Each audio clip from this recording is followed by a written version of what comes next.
Buenas tardes, hermanos. Dios me los bendiga a cada uno de ustedes. Eh, yo creo que el Señor tiene algo especial para ustedes en esta hora. En esta preciosa hora vamos a hablar sobre el tema de cómo congregarnos o por qué congregarnos y por qué debemos congregarnos.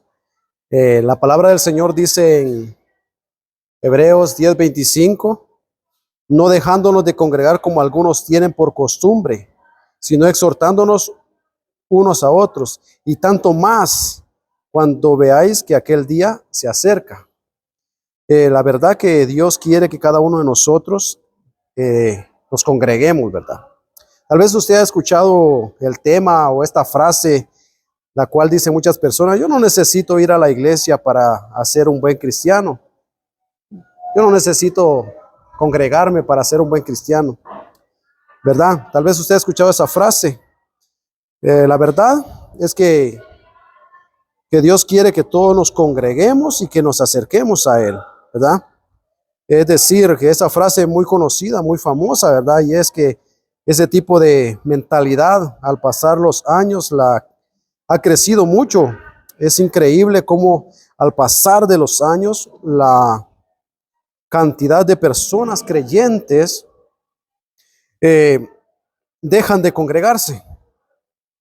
En la iglesia, en la última década en los Estados Unidos, eh, se ha decrecido la asistencia en un 70%.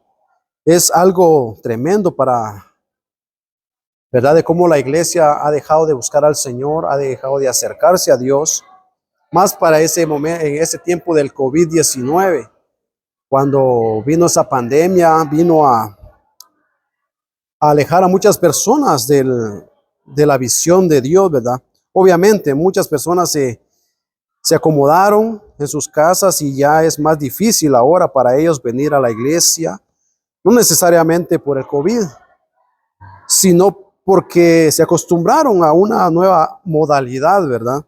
Y disfrutan de los servicios en línea, ¿verdad? Como ahora todo es por línea, ya todos quieren solo por ahí, ya no venir a la iglesia y reunirse con los hermanos, ¿verdad?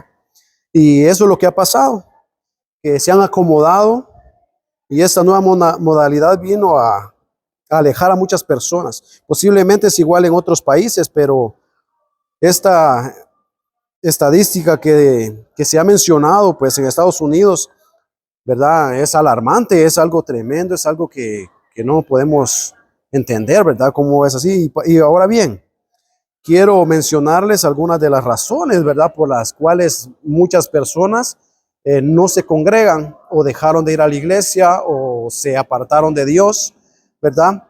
Y yo creo que es algo importante que nosotros lo sepamos. Usted como discípulo ahora que está aprendiendo estas enseñanzas, espero en Dios que usted pues asimile lo que el Señor tiene para cada uno de ustedes, ¿verdad? Porque es alarmante, la verdad, de ver cuántas personas se han alejado de Dios.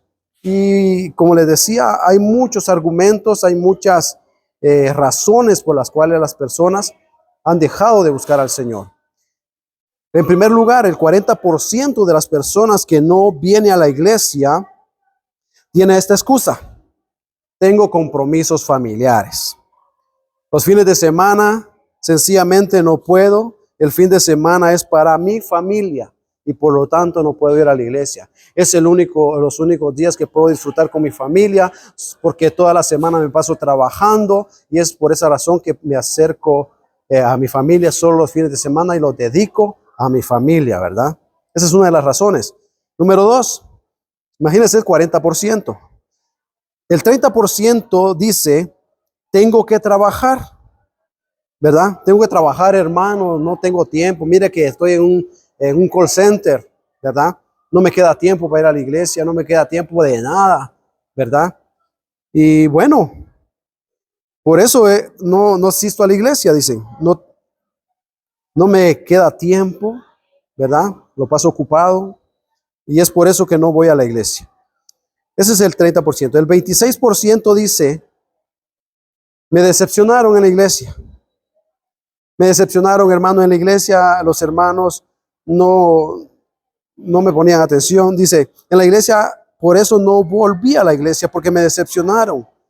Tuve problemas con otras personas, con el pastor y con los líderes, y por eso que yo no voy a la iglesia.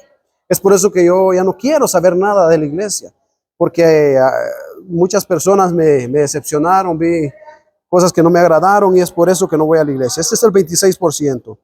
El 25% no regresan por el mal testimonio que hay en líderes y pastores. Aunque el Señor dice que no pongamos la mirada en el hombre, lamentablemente pasa, ¿verdad? Que venimos y nos fijamos en los errores de los demás. Nos fijamos en cómo vino la hermana o qué error comete la hermana para poder nosotros tener una excusa para ya no venir a la iglesia. Porque esas son excusas, ¿verdad? La palabra del Señor dice que tenemos que buscar a Dios, no a las personas. Entonces es necesario que nosotros, hermanos, aprendamos a buscar a Dios. Que no vengamos a la iglesia porque no tenía nada que hacer el domingo. No, vengamos a la iglesia porque necesitamos congregarnos, ¿verdad? Ese es el 25% que dice que los han decepcionado, ¿verdad? Por mal. El número 5 dice, el 25% dice, no sentí que estaba creciendo espiritualmente. Hermano, si a veces sentimos que no nos está edificando las predicaciones o las cosas que están pasando acá en la iglesia, es porque a veces nosotros no buscamos de Dios, ¿verdad? Queremos que Dios nos hable, pero no nos acercamos a Dios, ¿verdad? Y sentimos un vacío en nuestro corazón, sentimos como que las cosas que se dicen en la iglesia ya no tienen sentido, ¿verdad? Entonces, pero sabemos nosotros que no nos movemos por sentimiento, ¿verdad? Dice la palabra del Señor que no tenemos que confiar en nuestro corazón, porque nuestro corazón es mentiroso, por decirlo así, y nos confunde, ¿verdad? Es engañoso más que todas las cosas. Entonces es necesario que nosotros aprendamos, hermanos, a saber por qué razón es que venimos a la iglesia. Otro 20% dice, no me tomaron en cuenta. Fui a la iglesia, nadie me saludó, nadie me llamó, nadie me fue a saludar, ni me preguntó mi nombre tan siquiera.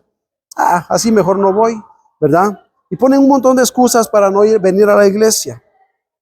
El otro 30% dice, me acomodé y me acostumbré a no regresar a la iglesia, ¿verdad? Nosotros venimos a la iglesia porque necesitamos de Dios. Ahora bien, venimos y le preguntamos a la persona, ¿le gusta la iglesia? Sí, me gusta la iglesia. ¿Le gusta la predicación? Sí, me gusta la predicación. Entonces, ¿por qué no vienes a la iglesia? Pues me acomodé, me acostumbré a no ir, ¿verdad? Simplemente se acomodó, no, ya, aquí estoy bien, aquí estoy tranquilo, aquí puedo escuchar las predicaciones en línea, aquí estoy tranquilo, sin necesidad de tantas cosas, yo aquí escucho la palabra de Dios, ¿verdad? Pero no es lo mismo, hermano, no es lo mismo. Especialmente para la pandemia, muchos se acomodaron, ¿verdad? Se quedaron encuadernados, en cuarentenados. En sus casas ya el cuerpo se les acostumbró y están en una zona de confort, de comodidad. Ya se acostumbraron, ¿verdad?, a recibir la iglesia en línea desde sus casas, pero llama la atención que el porcentaje más alto en todas estas encuestas que es alarmante, ¿verdad?, de todo lo que ha pasado. Aquel que dice, yo mismo me dirijo mi vida espiritual. ¿Cómo así yo mismo me dirijo mi vida espiritual? O sea que Dios no tiene nada que ver ahí. Aquel que dice, no, yo no necesito, yo sé cómo estoy, yo sé lo que hago y para mí está bien porque yo dirijo mi vida espiritual. No es así, ¿verdad? Necesitamos ir a congregarnos porque yo mismo, ¿verdad? Tengo que saber que necesito, pero la persona que dice que él mismo se dirige, dice, yo no necesito congregarme. Yo mismo dirijo mi vida espiritual, yo tengo mi propia relación con Dios. O sea que él decide cómo relacionarse con Dios, ¿verdad? No es así. No es así. Es necesario que nosotros dependamos de Dios, no que Dios dependa de nosotros, ¿verdad? ¿Cómo hacer eso? No se puede. Entonces, no podemos decir que nosotros tenemos el control de nuestra vida espiritual. Yo tengo mi propia vida de relación con Dios. No. Ese es el 46%. Imagínense, más de la mitad de las personas que son cristianas o que dicen ser cristianas, dice eso. No, yo no necesito tanto de Dios, ¿verdad? Casi la mitad, como le digo. En Estados Unidos tiene este argumento para no asistir a la iglesia. Yo no necesito ir a un templo para ser cristiano. Yo no necesito ir a congregarme para tener una relación con Dios. Estamos hablando de un porcentaje alarmante, hermanos, de casi la mitad de personas. Es por eso que nace este título, ¿verdad? Dice, yo no necesito ir a la iglesia para ser un buen cristiano. ¿Qué piensa usted, hermano? ¿Qué piensa usted? ¿No necesita venir a la iglesia? ¿No necesita venir a la iglesia para ser cristiano? Claro que sí necesitamos venir a la iglesia para ser cristiano. Entonces es necesario que nosotros aprendamos a eso. Entonces, en esta hora quiero hablarles de algo muy importante. Dicen, como les decía en Hebreos, ¿verdad? No dejándonos de congregar como algunos tienen por costumbre. Porque cada vez más este idioma este idioma y esta mentalidad está creciendo y creciendo. Ahora esta enseñanza no es para atacar. Ahora bien, esta enseñanza no es para atacar a aquellos que no lo hacen, ¿verdad? Sus razones tendrán, ¿verdad? O sea, yo no estoy aquí para atacar ni para juzgar a nadie. Yo no estoy aquí para señalar a nadie, yo no estoy aquí para juzgarlos, yo no estoy aquí para decirle usted no está bien haciendo estas cosas. Cada quien se examina y cada quien tiene el control de cómo está delante de Dios. O sea, Dios es el que nos da la autoridad, es el que nos da el querer como el hacer. Si usted necesita buscar a Dios, tiene que buscar a Dios con todo su corazón y congregarse. Así que no estamos juzgando a nadie. Ahora bien, yo no voy a una iglesia porque yo tengo mi propia relación con Dios, es porque en algún momento asistían a la iglesia, en algún punto íbamos a la iglesia, pero algo sucedió, posiblemente sucedió que alguien te decepcionó, posiblemente te hirieron en la iglesia y ahora simplemente estás diciendo no necesito ir a la iglesia, pero eso es el resultado de situaciones que vives. Entonces, en parte yo entiendo a esas personas, ¿verdad? Como les decía, nuestra intención es enseñar la palabra del Señor y no venir a juzgar a nadie, no venir a criticar a nadie, no venir a decirle a las personas están mal, ¿no?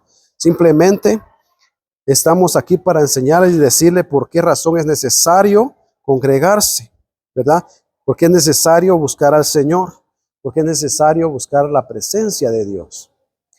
Es necesario eso. Entonces, Dios quiere enseñarnos muchas cosas para poder hacer la voluntad de nuestro Dios. Las escrituras, dice la palabra del Señor.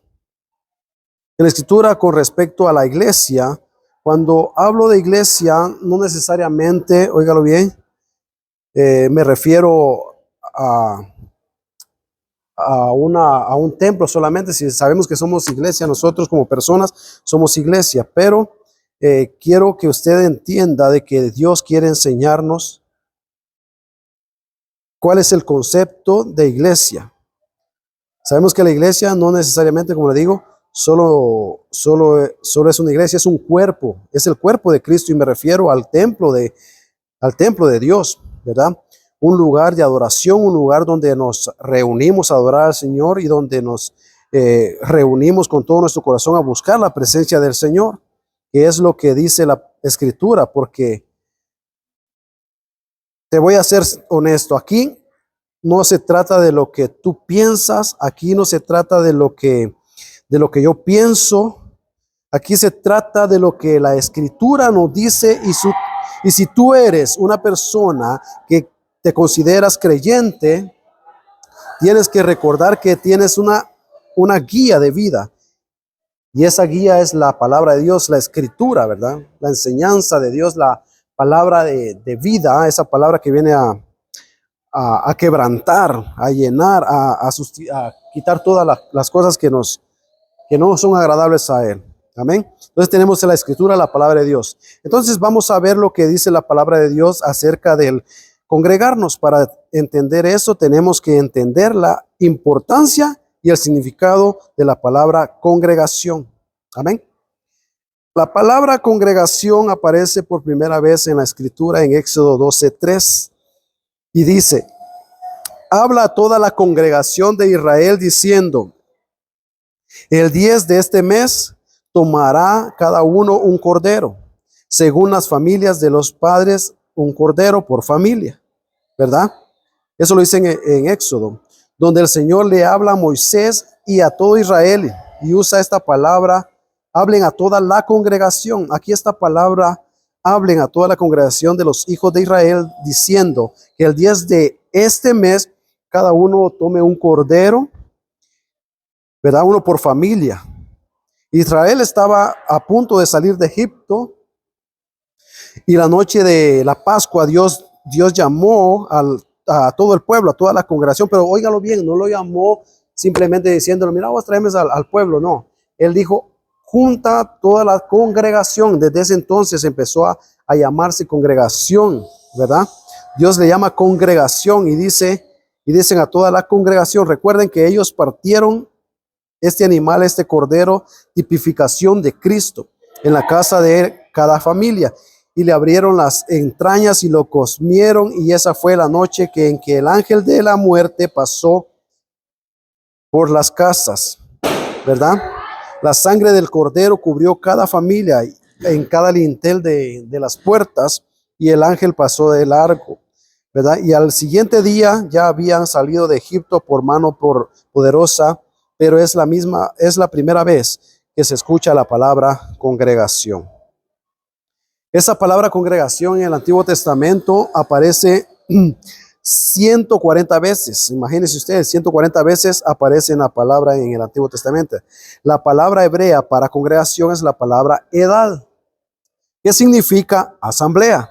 Eso es lo que significa congregación. En el Antiguo Testamento así le llamaban, edad, ¿verdad? En el hebreo, edad. ¿Qué significa eso? Asamblea. Y asamblea pues es congregación, ¿verdad? Eso es lo que significa. Ahora bien, ¿qué significa asamblea? Significa unión, reunión de personas. Amén.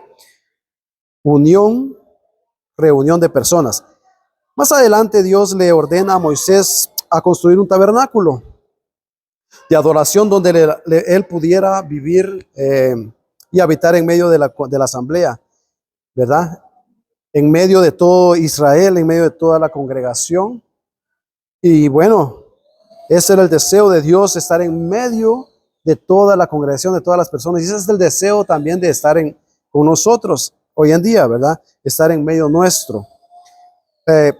Israel era un pueblo, pero Dios la llamó una congregación. Nota bien que el pueblo de Israel era un país, eran israelitas, una nación, pero el Señor les llama congregación, asamblea. Luego, cuando salen de Egipto y están peregrinando por el desierto, Dios dice, oigan, yo quiero vivir en medio de ustedes. La gloria va a estar con ustedes. Mi gloria está en medio de ustedes. Dios le dice a Moisés en Éxodo capítulo 25 que me haga un tabernáculo, ¿verdad? Y le haga un tabernáculo, un santuario que yo habitaré en medio de ustedes. Me encanta ese texto de Éxodo 25:8, perdón. Hágame en un santuario y yo habitaré en medio de quien diga la congregación. Es decir, el deseo de Dios fue vivir en medio de la congregación, del pueblo de Israel. Como también el deseo de Él es vivir en medio nuestro, ¿verdad? Entonces, Él quería vivir allí, en medio de toda la congregación, en medio de todo el pueblo de Israel, ¿verdad? Y Dios, pues así lo deseó y le dijo a Moisés que le hiciera el tabernáculo, ¿verdad? El pueblo de Israel estaba en el tabernáculo, no solamente era la gloria de Dios. Ahora, oiga bien, no solamente era la gloria de Dios la que se derramaba en el tabernáculo, esa era la representación, perdón, y la tipificación de Cristo en medio de la humanidad. Cuando nosotros analizamos y estudiamos el tabernáculo, cada parte del tabernáculo te llevará a Cristo.